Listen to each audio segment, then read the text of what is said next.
The best revenge is to be unlike him who performed the injury. Marcus Aurelius.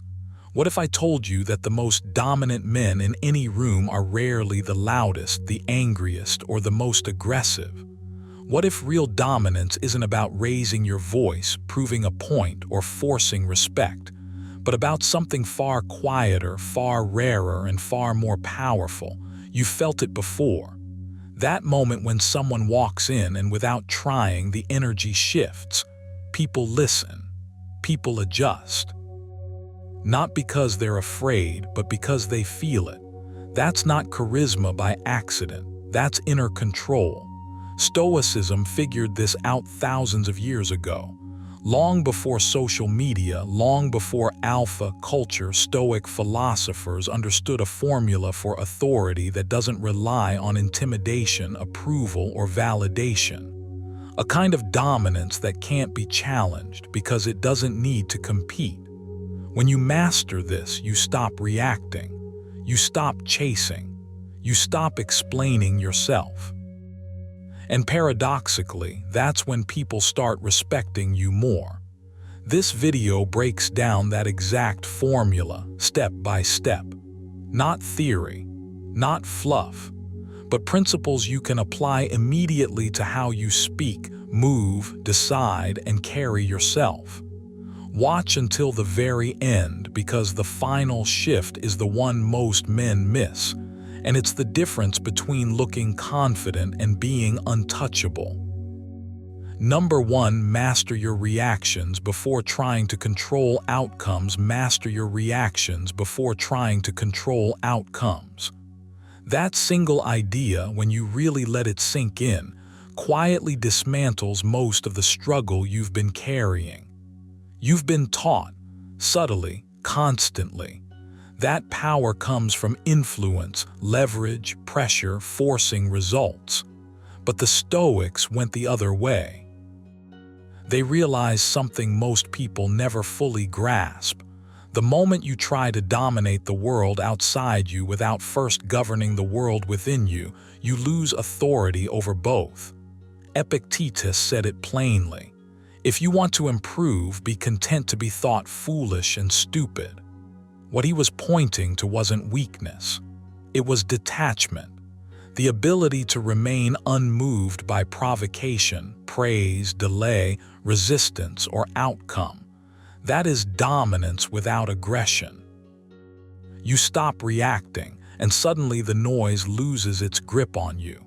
When you don't flinch, don't rush, don't emotionally chase results, your presence becomes heavier.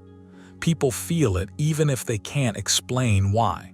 Most frustration comes from trying to control what was never yours to command. Timing, other people's behavior, recognition, results. You tense up around these things because you believe your peace depends on them going your way. Stoicism cuts that belief at the root. It teaches you that the only real territory you own is your judgment, your impulse, your response. Everything else is borrowed, temporary, unreliable. The second you accept this, something changes in how you move through the world. You stop begging reality to cooperate. You start cooperating with reality instead. Marcus Aurelius reminded himself, "You have power over your mind, not outside events. Realize this and you will find strength." Read that again slowly. Not excitement, not bravado. Strength, the quiet kind, the kind that doesn't announce itself. When you master your reactions, you no longer leak energy through irritation, impatience, or the need to prove something. Your silence becomes deliberate. Your actions become precise. And paradoxically, you gain more influence by caring less about forcing outcomes. Here's where the shift becomes practical. Instead of asking, "How do I make this go my way?" you start asking, "How do I want to show up regardless of how this goes?" That question alone changes your posture internally. You're no longer at the mercy of results. You're focused on conduct, on alignment, on self-respect. The Stoics believed character was fate. Not because the world magically rewards virtue, but because a disciplined inner state produces consistency, and consistency produces trust, authority, and presence over time. This is where dominance without aggression is born. Aggression comes from inner chaos, from feeling threatened, from needing to rush control before you lose it. When you master your reactions, urgency disappears. You move slower, you pause longer, you choose when to engage instead of being pulled into engagement. That restraint is felt. It signals confidence without announcing it. It tells the world you are not desperate for outcomes, you're prepared for any of them. Seneca wrote, "He who is brave is free." Bravery here isn't loud. It's emotional courage. The courage to let discomfort pass without obeying it. To let uncertainty exist without panicking. To let outcomes unfold without gripping them too tightly. When you can sit inside tension without reacting, you gain something rare, composure. And composure is magnetic. To build this, you need practice, not theory. Start by creating a small gap between stimulus and response. When an emotion rises, don't suppress it and don't act on it. Just notice it. Name it internally. Let it exist without commentary. This simple pause trains your nervous system to stop equating feeling with action. Over time, that pause grows, and inside that pause is freedom. Another exercise, rehearse loss mentally. The Stoics called this premeditatio malorum. You briefly imagine things not going your way, not to suffer, but to reduce shock. When outcomes lose their power to surprise you, they lose their power to control you. You stop reacting because nothing feels like an emergency anymore. You've already faced it internally. You can also train voluntary restraint. Delay gratification on purpose. Hold back a response. Choose not to explain yourself. Choose not to correct. These aren't acts of passivity, they're acts of self-command. Every time you don't react automatically, you reinforce the identity of someone who leads himself first. The deeper truth is this: people who obsess over outcomes are usually trying to escape discomfort. People who master reactions are willing to sit with it. That willingness changes everything. You stop chasing dominance and start embodying it. You stop asserting control and start radiating stability. And stability in an unstable world is power. This is the Stoic formula. No aggression, no theatrics, just disciplined inner order. When you master your reactions, outcomes often align on their own. But even when they don't, you remain intact, unshaken, self-directed. And that, whether anyone admits it or not, is the kind of dominance that commands real respect. Number 2, let silence do the work your ego wants credit for. Let silence do the work your ego wants credit for. That single idea sounds simple, almost too soft for a world obsessed with dominance, but it's one of the hardest disciplines you'll ever train. Your ego wants to rush in, explain, defend, correct, prove. It wants recognition immediately. Silence, on the other hand, is patient. And patience is power. The Stoics understood this deeply. Marcus Aurelius wrote that it is the man who governs himself who is truly strong, not the loud one, not the reactive one. The one who can pause while everyone else panics. When you learn to let silence carry the weight, you stop leaking energy. You stop giving people access to your inner state. You stop negotiating your worth out loud. You've probably noticed how quickly words lose value when they're overused. The more you explain yourself, the more you signal uncertainty. The more you argue, the more you invite resistance. Silence flips that dynamic. When you don't rush to fill space, people lean in. They project meaning. They feel the gravity of your presence. This isn't about playing games or being cold. It's about restraint, about trusting that you don't need to narrate your value. Seneca warned that many people speak simply to hear themselves talk, not to say anything necessary. You're not here to entertain your ego. You're here to move with intention. Silence forces you to confront something uncomfortable, the fear of being misunderstood. Your ego hates that feeling. It wants control over perception. But the Stoic path teaches you to release what you cannot control, including how others interpret you. When you stay quiet instead of correcting every assumption, something strange happens. You realize most things don't need correction. You realize your peace matters more than being right. And paradoxically, people start taking you more seriously. Not because you demanded respect, but because you didn't chase it. This kind of dominance is internal first. It begins the moment you stop reacting automatically. Epictetus reminded us that it's not events that disturb us, but our judgments about them. Silence creates a gap between stimulus and response. In that gap, you choose who you are. You choose whether your ego runs the show or whether your values do. Every time you pause instead of snapping back, you reinforce self-command. Every time you let a comment pass without defense, you train emotional muscle. This is how quiet authority is built, slowly, invisibly, relentlessly. You don't need to announce boundaries when your behavior enforces them. You don't need to explain confidence when your stillness communicates it. Silence becomes a filter. Only what truly matters gets through.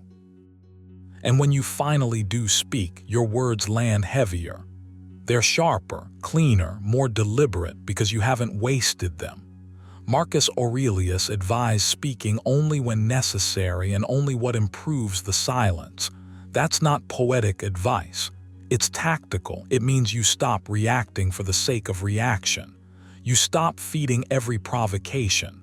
You let other people exhaust themselves while you stay grounded.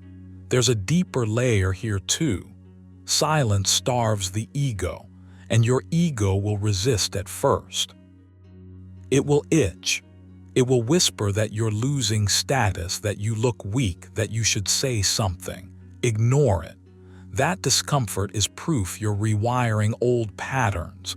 Dominance without aggression doesn't come from overpowering others. It comes from overpowering impulses. When you don't rush to defend your image, you become harder to manipulate. When you don't overshare, you become harder to read. When you don't explain yourself endlessly, you become harder to dismiss. To make this practical, start training intentional pauses. When you feel the urge to respond immediately, don't. Count to 3. Breathe. Ask yourself whether speaking serves your values or just your pride. Most of the time, it's pride. Let it pass. Another exercise is to limit your words on purpose. Decide that you'll speak less than you normally do in conversations. Not in a forced way, but with awareness. Notice how people respond differently. Notice how your mind calms down when it's not constantly performing. You can also practice silent reflection daily. Sit without stimulation and watch your thoughts demand expression. Watch the urge to comment, to judge, to narrate. This trains detachment. Seneca believed that regular self-examination was essential to character. Silence makes that examination possible. Without noise, you hear yourself clearly. And once you know yourself, you're no longer desperate for validation. Over time, this changes how you carry yourself. Your posture settles, your reactions slow, your presence deepens. People feel it even if they can't explain it. You're not aggressive, you're not passive, you're anchored. And anchoring yourself is the highest form of dominance, because nothing external can pull you off center unless you allow it. So the next time your ego begs for the spotlight, step back. Let silence step forward. Let it absorb the tension. Let it do the heavy lifting. You don't need to win every moment. You need to master yourself. That's the Stoic formula. Quiet, controlled, unshakable. Number 3, detach from the need to prove, explain, or impress. There's a quiet power that appears the moment you stop trying to convince the world of who you are. The Stoics understood this deeply. Marcus Aurelius wrote, "Be satisfied to seem what you really are." Read that again. Not to prove, not to explain, not to decorate yourself with words or performances, just to be. Dominance without aggression begins right here in the discipline of restraint. When you detach from the need to prove yourself, something unexpected happens. Your presence becomes heavier, calmer, harder to ignore. You stop leaking energy. You stop broadcasting insecurity disguised as effort. And people feel it even if they can't explain why. Most men are exhausted because they're constantly auditioning, explaining their decisions, justifying their silence, clarifying their intentions, trying to look impressive, intelligent, composed, important. But every attempt to impress quietly communicates the same thing: I need your approval. Epictetus warned against this trap when he said, "If you want to improve, be content to be thought foolish and stupid." What he was really saying is this: freedom begins when you no longer negotiate your worth with the opinions of others. The need to prove is a chain. It keeps you reactive. It makes you talk when silence would have carried more weight. It pulls you into arguments you don't need to win and explanations you were never required to give. Here's the shift you need to make. Stop asking, even subconsciously, "How am I being perceived right now?" and replace it with, "Am I aligned with myself?" One question drains you, the other grounds you. When you detach from the urge to explain yourself, you create space. And space is authority. Silence, when it's chosen and not forced, unsettles weak minds and commands strong ones. Seneca put it simply, "He who is brave is free." And bravery in this context means resisting the impulse to perform. This doesn't mean becoming cold or withdrawn. It means becoming rooted. You speak because you have something to say, not because the moment feels uncomfortable. You move because it's necessary, not because you're restless for attention. You stop filling the air with noise just to remind people you exist. Ironically, that's when they start noticing you more. Dominance without aggression is never loud. It doesn't announce itself. It doesn't chase. It waits. And waiting, when done with self-trust, is magnetic. You need to understand this clearly. Explaining yourself is often a form of self-doubt. If your actions are aligned, they don't require commentary. If your values are solid, they don't need defending. The Stoics believed that character should speak louder than language. Marcus Aurelius reminded himself, "Let your actions be your argument." When you internalize this, you stop rehearsing speeches in your head. You stop anticipating objections that haven't even arrived. You conserve energy, and that energy returns to you as composure. Here's a practical exercise to train this. For the next week, notice every time you feel the urge to over-clarify, not just out loud but internally. Catch the impulse. Pause.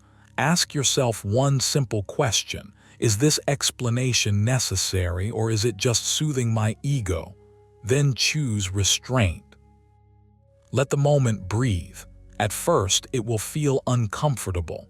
That discomfort is withdrawal from validation. Stay with it. That's where growth happens. Another exercise is learning to let your thoughts pass without immediately turning them into words. You don't need to vocalize every insight to make it real. Sit with your ideas. Let them mature. Epictetus advised, first say to yourself what you would be, and then do what you have to do. Notice the order. Identity first, action second. No announcement required, no applause expected. Detaching from the need to impress also changes how you relate to time. You stop rushing to be understood. You stop panicking when someone misjudges you. You realize that clarity doesn't need urgency. Truth has patience. When you no longer feel the need to correct every perception, you gain a long-term advantage, emotional stability. You become less predictable, less reactive, less manipulable. And that is real dominance. There's also a deeper layer here. The urge to prove often comes from fear of being overlooked, underestimated, forgotten. But the Stoics taught that your worth is not something others can grant or take away. Seneca wrote, "A man is as miserable as he thinks he is." If you believe you must impress to matter, you will always be at the mercy of the room. But if you anchor your value internally, you become immovable. People may disagree with you, misunderstand you, even dismiss you, and yet your center remains intact. Practice this daily. Before speaking, ask yourself, does this add weight or does it add noise? If it adds noise, let it go. If it adds weight, deliver it simply. No embellishment, no overselling. Say less, mean more. This habit alone will reshape how you're perceived, not because you're trying to control perception, but because you've stopped being controlled by it. Dominance without aggression is the art of self-possession. It's knowing you don't need to explain your calm, justify your pace, or decorate your presence. You walk, speak, and act from alignment, not anxiety. Marcus Aurelius captured this perfectly. Never let the future disturb you. You will meet it if you have to, with the same weapons of reason which today arm you against the present. When you trust yourself this deeply, you stop proving. You start being. And being, when grounded in discipline and self-command, speaks louder than anything you could ever say. Number 4, hold firm boundaries without emotional charge. Holding firm boundaries without emotional charge is one of the quietest forms of dominance you can develop, and also one of the hardest. Not because it requires force, but because it requires restraint. Most people think power shows up loud, raised voices, dramatic exits, sharp words meant to sting. Stoicism teaches the opposite. Real authority is calm. It doesn't chase agreement. It doesn't argue its worth. It simply decides and then stands there unmoved. When you set a boundary without heat, without explanation spirals, without the need to be understood, something shifts. People feel it immediately. Marcus Aurelius said, "You always own the option of having no opinion." That isn't passivity, that's control. When you stop reacting emotionally to pressure, manipulation loses its grip on you. You don't need to justify your boundaries with stories, reasons, or emotional displays. The moment you feel the urge to over-explain, that's your signal that you're giving away leverage. Stoicism asks you to return to first principles. What is within your control and what is not? Your standards are within your control. Other people's reactions are not. When you hold a line calmly, without tightening your jaw or speeding up your speech, you communicate something deeper than words, that your inner world is stable. Seneca warned that he who is brave is free. Emotional charge is a form of captivity. If someone can provoke you into anger, guilt, or defensiveness, they are momentarily in control of you. Dominance without aggression begins when that door is closed. This doesn't mean you become cold or detached in a performative way. It means you become deliberate. You speak less but with clarity. You decide ahead of time what you tolerate and what you don't, so you're not negotiating with yourself in the moment. Epictetus said, "First say to yourself what you would be, and then do what you have to do." Boundaries fail most often because they are improvised under pressure. When you pre-decide them, they carry weight. When you deliver them calmly, they feel immovable. No emotional spikes. No dramatic emphasis, just presence. Here's where most people slip. They confuse calm boundaries with weakness. In reality, emotional neutrality unsettles others far more than anger ever could. Anger is familiar. Calm refusal is not. When you don't rise to provocation, when you don't mirror intensity, you force the other person to confront themselves. That's dominance without aggression. You're not trying to win. You're not trying to punish. You're simply not available for behavior that violates your standards. That quiet refusal speaks volumes.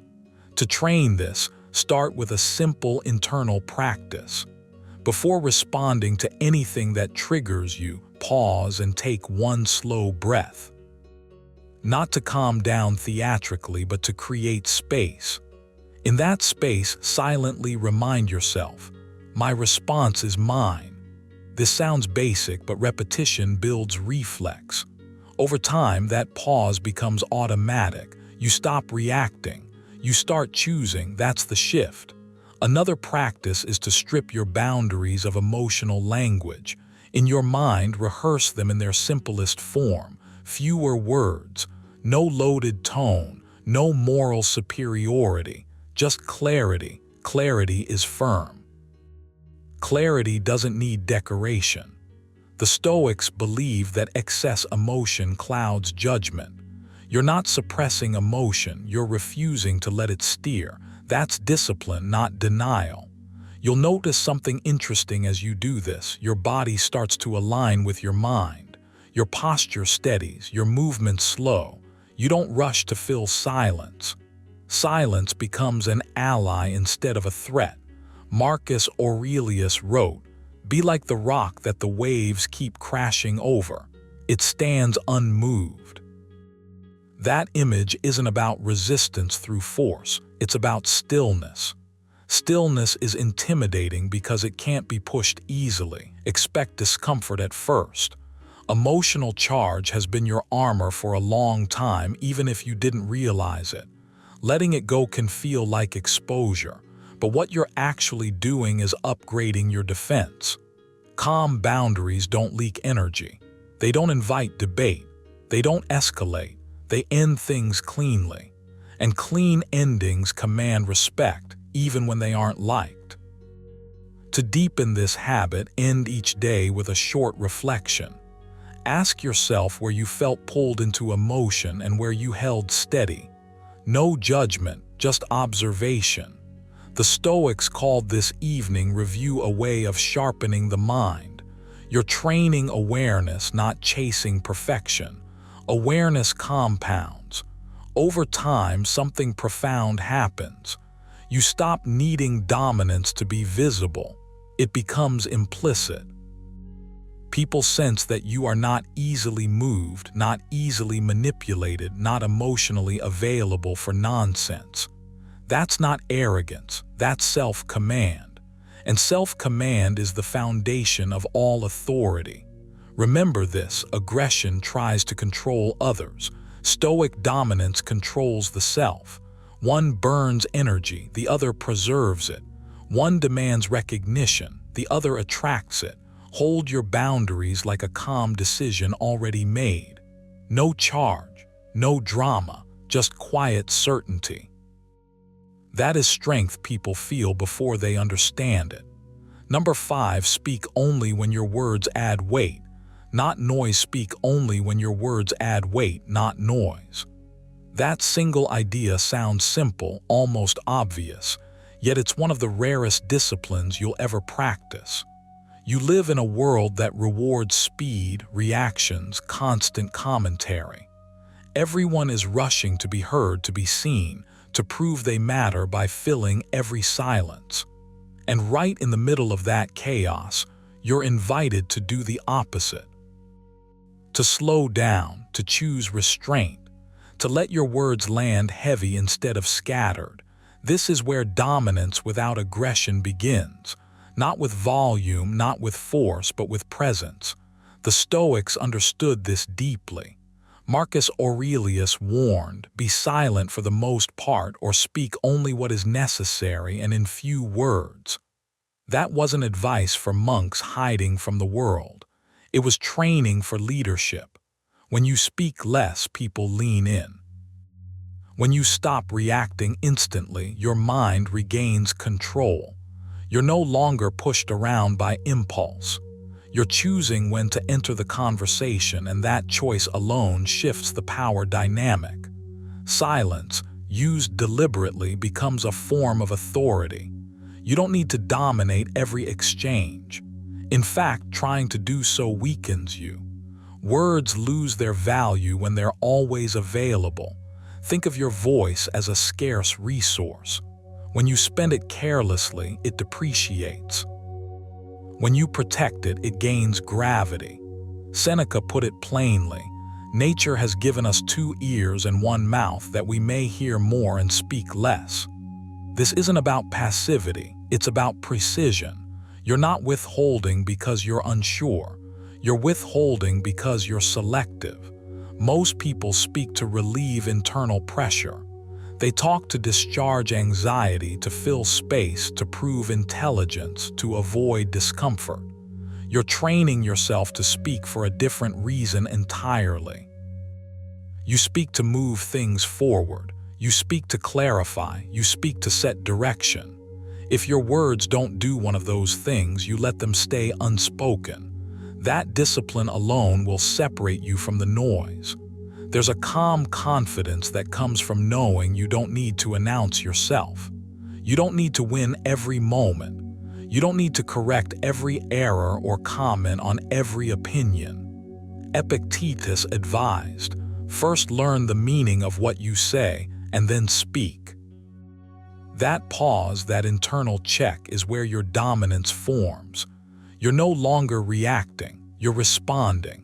And people feel that difference immediately, even if they can't explain it. When you speak with intention, your body follows, your posture settles, your breathing slows, your eyes stop darting around for approval. Words delivered from stillness carry more force than words thrown from agitation.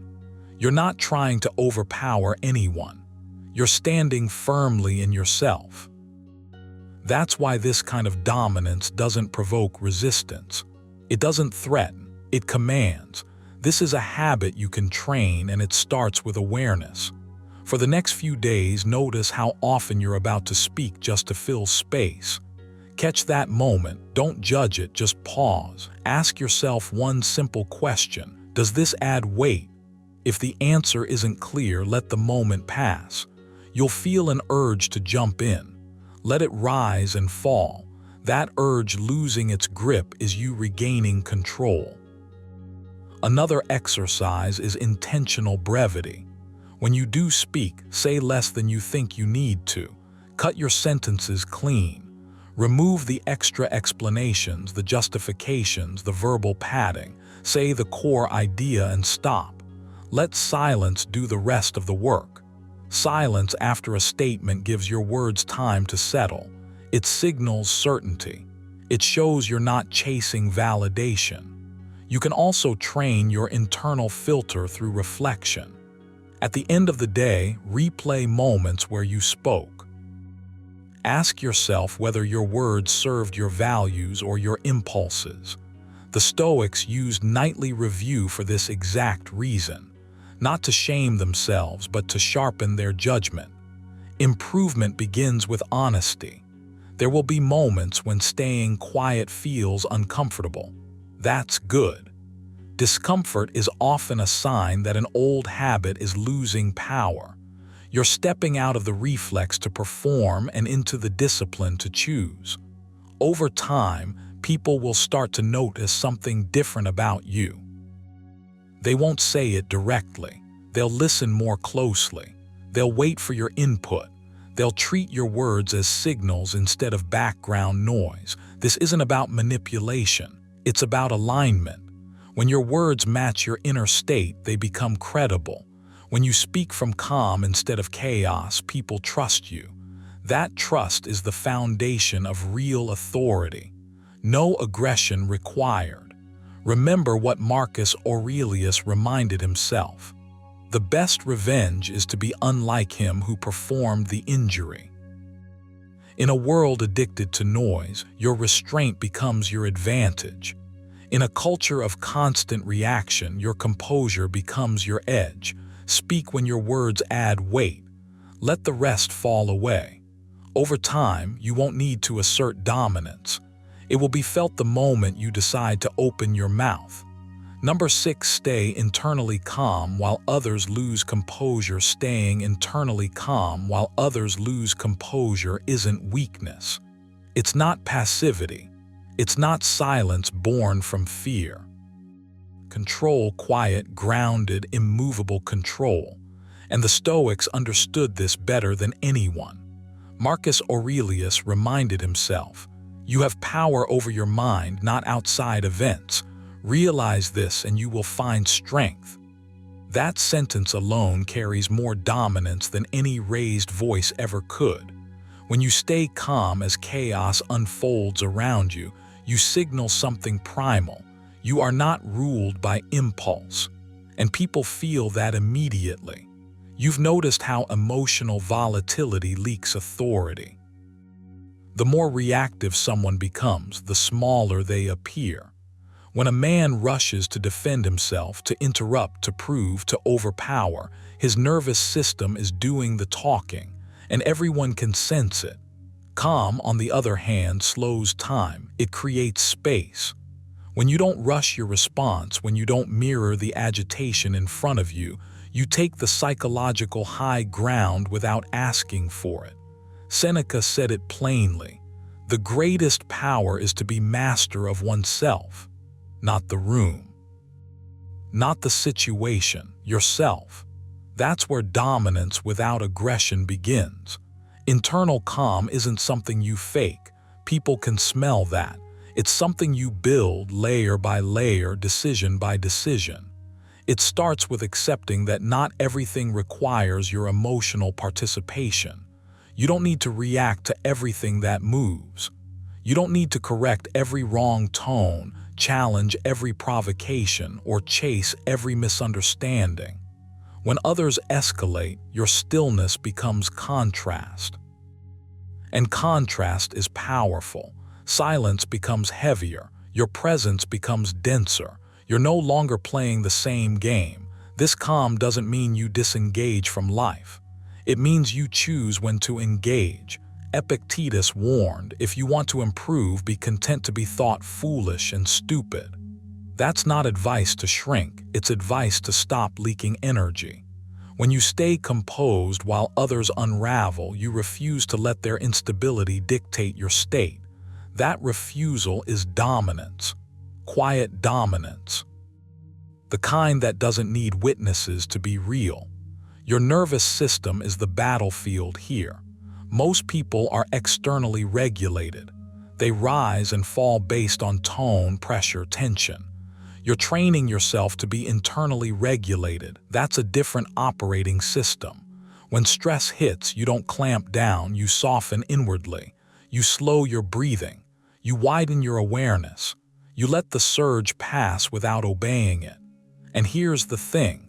Impulses lose their grip when you stop feeding them urgency.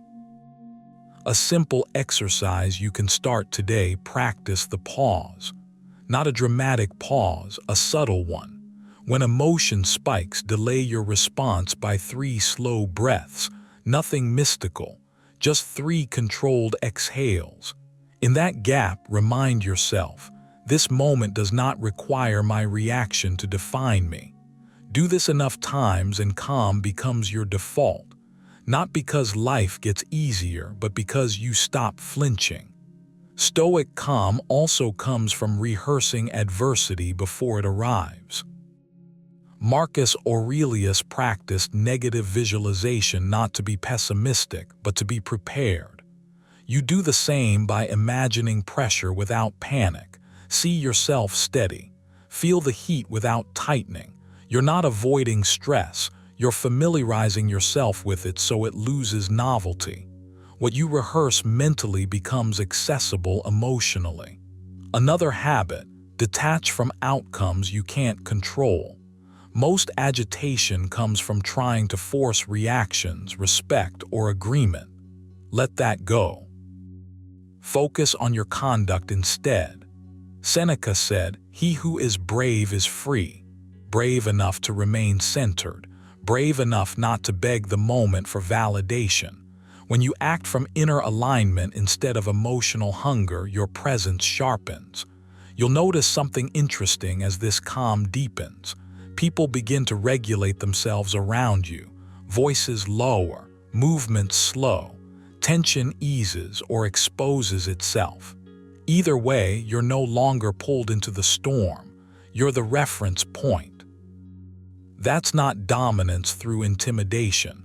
That's dominance through gravity. Practice sitting with discomfort without narrating it. No internal monologue, no judgment, just sensation passing through awareness. This trains you to tolerate intensity without reacting. Over time, composure becomes reflexive. You don't try to be calm. You simply are. And remember this: calm isn't the absence of emotion. It's the presence of choice. When others lose composure, they surrender choice. When you stay internally calm, you retain it. That's the Stoic formula: not louder, not harder, just steadier. And steadiness practiced daily becomes unshakable authority. Number 7, choose discipline over domination. Choose discipline over domination. That single decision quietly separates men who need to control others from men who naturally command respect. Domination is loud. It rushes. It demands proof. Discipline, on the other hand, barely speaks, but it's always heard. When you choose discipline, you stop trying to bend the world to your will and start shaping the one thing that actually belongs to you, yourself. The Stoics understood this deeply. Marcus Aurelius warned, "You have power over your mind, not outside events. Realize this and you will find strength." That strength isn't flashy. It doesn't threaten. It doesn't chase. It stands firm and everything else adjusts around it. You've been taught, directly or indirectly, that dominance means winning arguments, asserting yourself harder, or never backing down. But that path is exhausting. It keeps you reactive. It ties your sense of power to how others behave. Discipline flips that equation. When you discipline your impulses, your speech, your reactions, you stop leaking energy. You stop giving people control over your emotional state. And paradoxically, that's when your presence starts to carry weight. People feel it when a man doesn't need to prove anything. They sense the restraint. They sense the order. Seneca put it bluntly: "He who conquers himself is the mightiest warrior." Not the man who conquers rooms, not the man who conquers conversations, the man who conquers himself.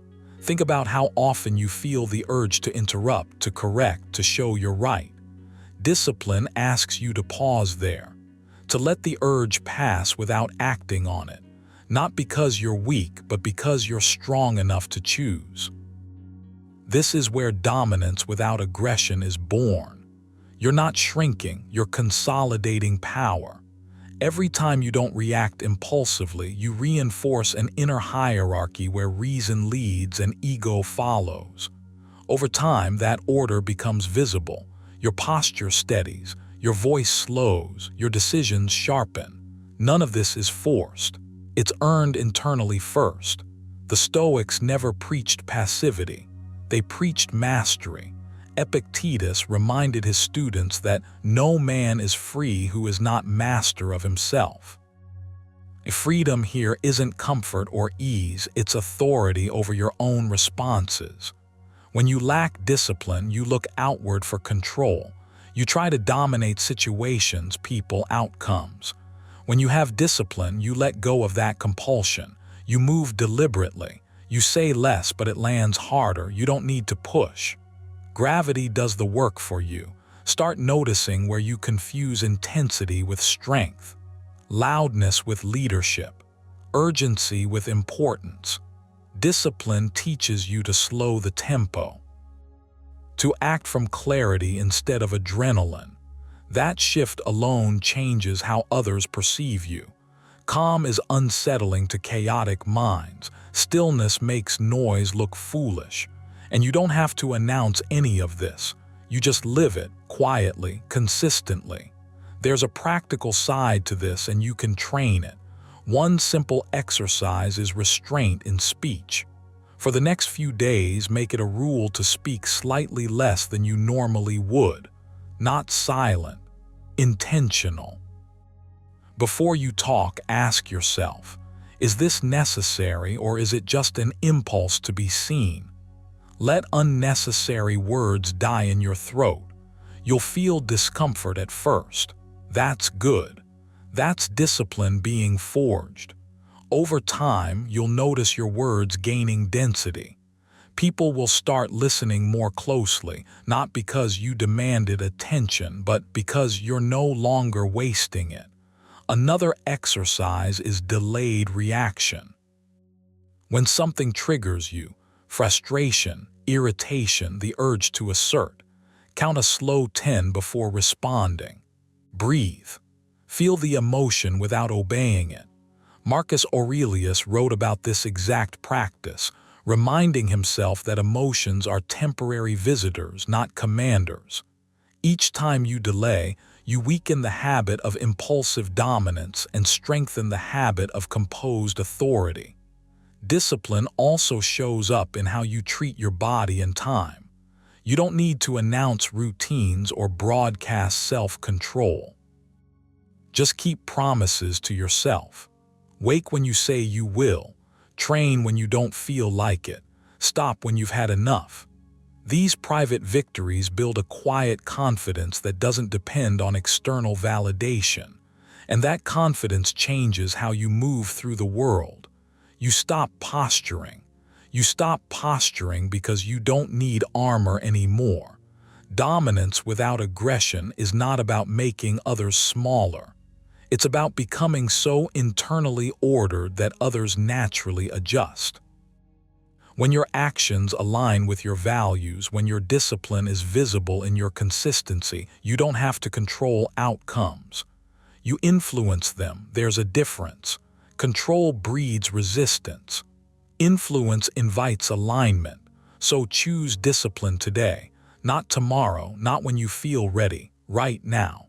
Choose it in the small moments where no one is watching. That's where it counts. As Seneca advised, first say to yourself what you would be, and then do what you have to do.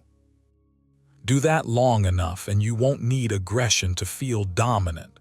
Your presence will speak for you, and it will say everything that needs to be said. Number 8, act from principle, not provocation. Act from principle, not provocation. That single idea sounds simple, almost too clean to matter until you realize how rarely most people live by it. You feel the pull every day. A comment rubs you the wrong way. A look feels dismissive. A situation presses on your ego and demands a reaction right now. And the instinct is always the same. Respond fast, respond emotionally, respond to them. But Stoicism asks you to do something far more powerful. It asks you to pause, to anchor yourself in what you stand for, and to move from there.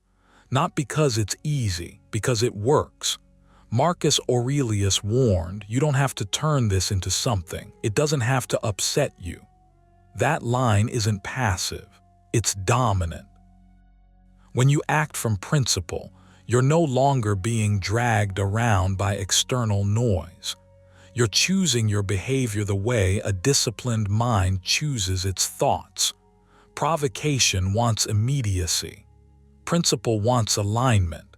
And every time you choose alignment, you train yourself to become unshakable. Here's the uncomfortable truth. Reacting feels powerful in the moment, but it always hands control away. The moment your actions are dictated by irritation, offense, or the need to prove something, you're no longer leading. You're following a trigger. Stoics understood this deeply. Epictetus put it plainly. If someone succeeds in provoking you, realize that your mind is complicit. That's not an insult. It's an invitation. You don't have to surrender your inner authority just because something presses your buttons. You can refuse the invitation to chaos. Acting from principle means you decide in advance who you are. You decide what you tolerate, what you ignore, and what you respond to with intention. This is where dominance without aggression is born. You're not loud. You're not reactive. You're consistent. And consistency quietly intimidates people who live moment to moment. When you stop explaining yourself to every provocation, when you stop matching the emotional temperature of the room, your presence changes. You're no longer available for manipulation. This isn't about suppressing emotion or pretending you feel nothing. Stoicism never asked for that. It asked for mastery. Seneca wrote, "A man who suffers before it is necessary suffers more than is necessary." Provocation always exaggerates urgency. It tells you that if you don't react now, you lose something: respect, status, control. But the Stoic move is to question that urgency.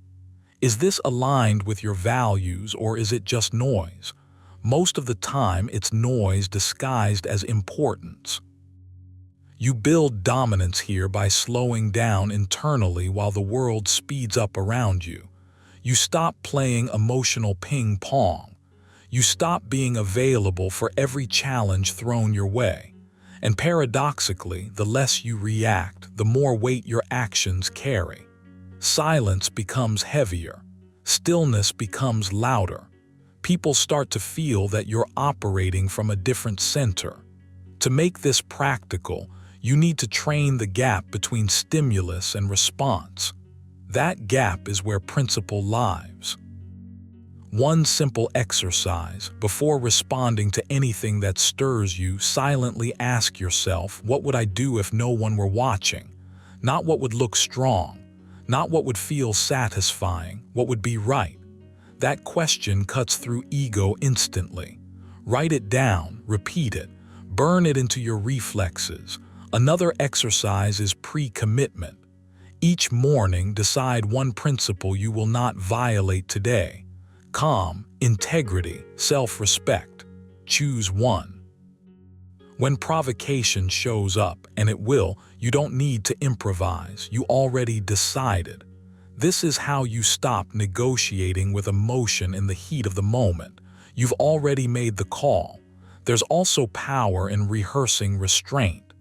Imagine situations that normally pull you into reaction. Not to fantasize about winning, but to practice choosing principle instead. Visualize yourself pausing, breathing, letting the urge pass. Marcus Aurelius did this constantly, reminding himself that other people act from ignorance, not malice. That perspective doesn't weaken you, it frees you.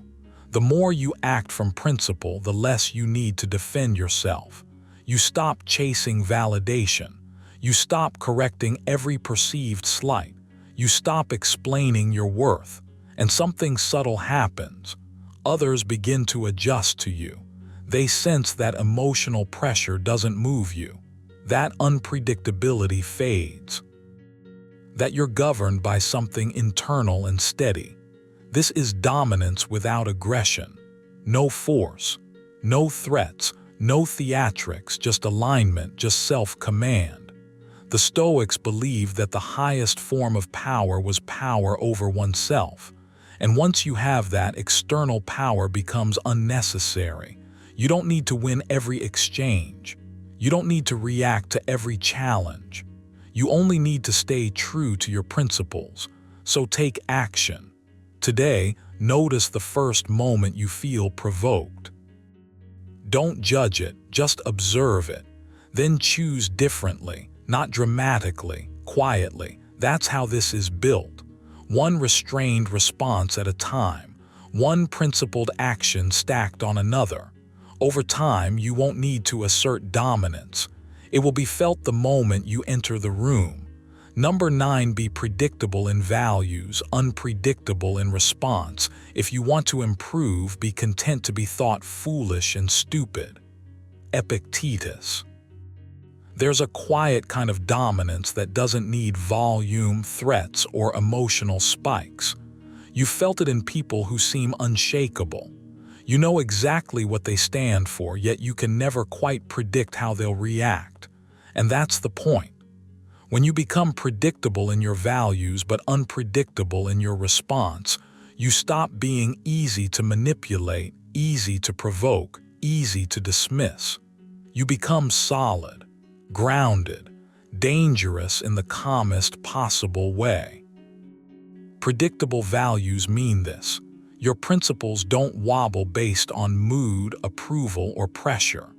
You don't renegotiate your standards every time the environment shifts.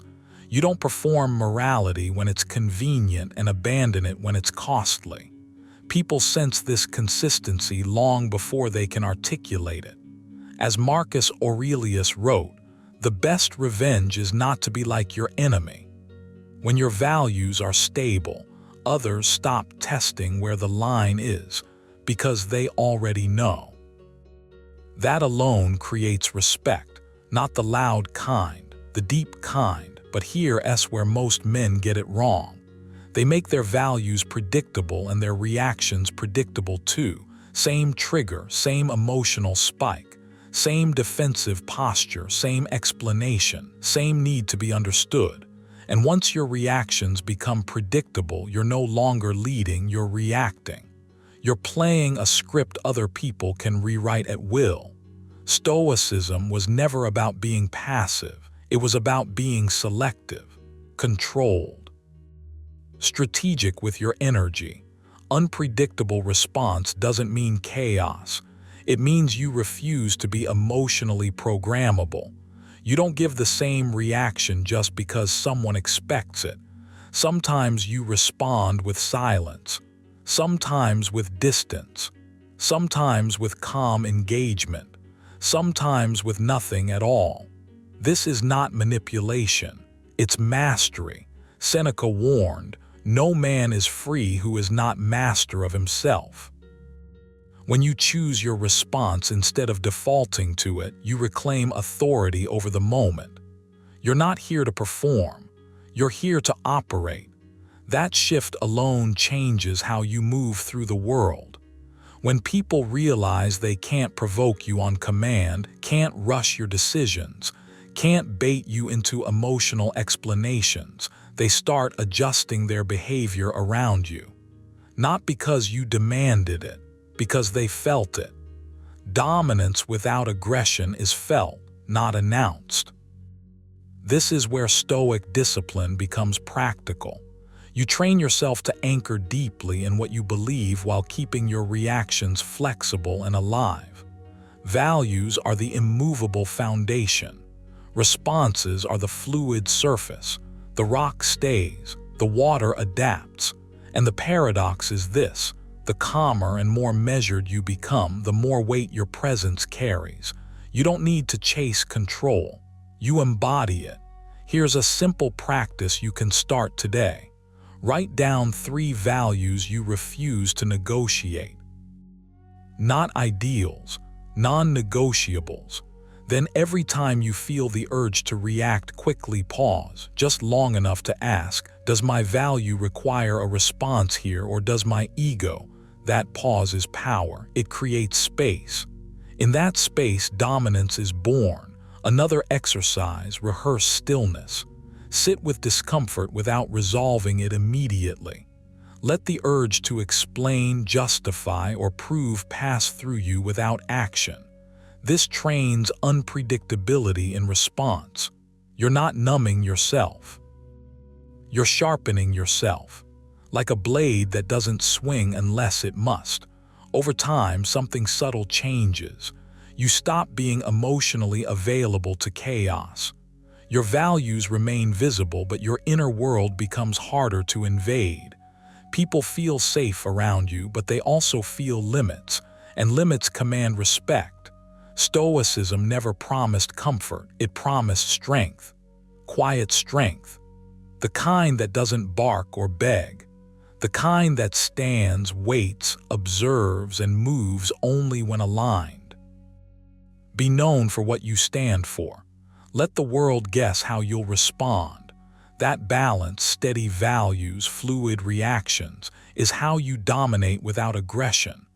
Number 10, let consistency build authority instead of force before you go. Remember this, real dominance is quiet. It doesn't rush to prove itself. It doesn't raise its voice. It doesn't beg for validation.